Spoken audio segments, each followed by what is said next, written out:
Hello friends, grab a pen, or a cuppa, both ideally. Let's have some fun. Let's dive into the language of native English idioms used in business. Boil the ocean.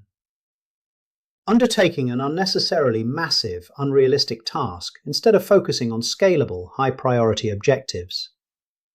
We need to focus strictly on our Q3 enterprise churn metrics, rather than trying to boil the ocean by re-engineering our entire global customer success framework. Drink the Kool-Aid, blindly accepting a company's culture, strategy, or hype without maintaining critical, objective business judgment.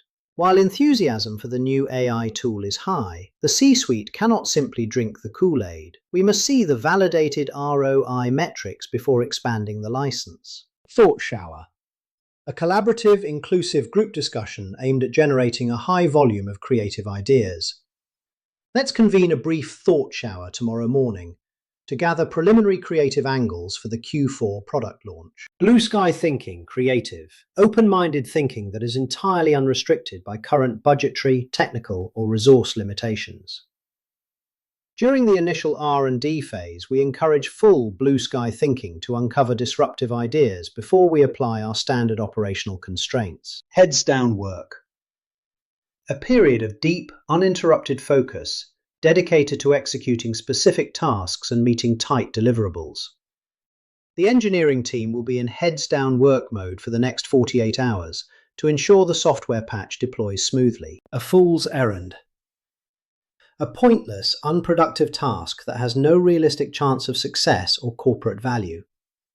Chasing market share in that heavily subsidized, declining sector is a fool's errand that will only deplete our capital reserves. Manna from heaven.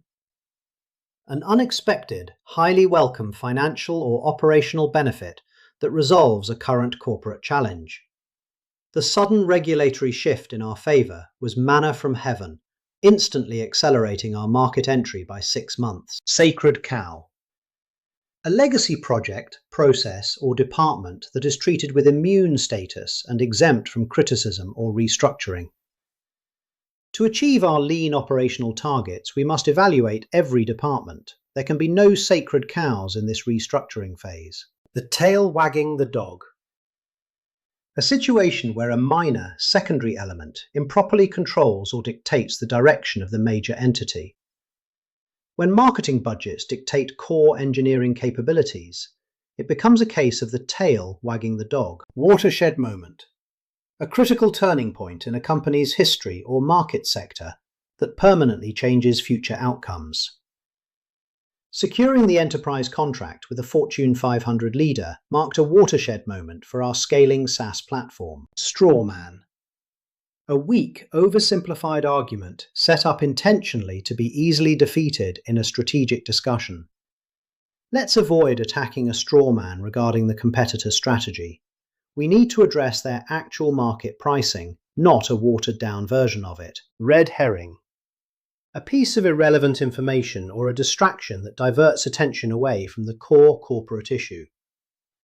The slight dip in social media engagement is a red herring. Our primary concern must remain the decline in recurring contract renewals. White elephant. A highly expensive asset, project, or property that is unprofitable and burdensome to maintain. The overseas manufacturing plant has become a white elephant, costing us millions in overhead without meeting production quotas. Slippery slope. A course of action that seems minor initially, but will inevitably lead to a severe decline or undesirable outcome. Discounting our core product to secure short-term sales is a slippery slope that will permanently erode our premium brand value. Naked truth. The raw, undisguised reality of a business situation stripped of corporate spin or polished PR metrics. The naked truth is that our legacy software architecture cannot sustain our projected user growth over the next 12 months. That is all, folks. Keep watching and keep learning. And in case I don't see you, good morning, good afternoon, good evening, and good night.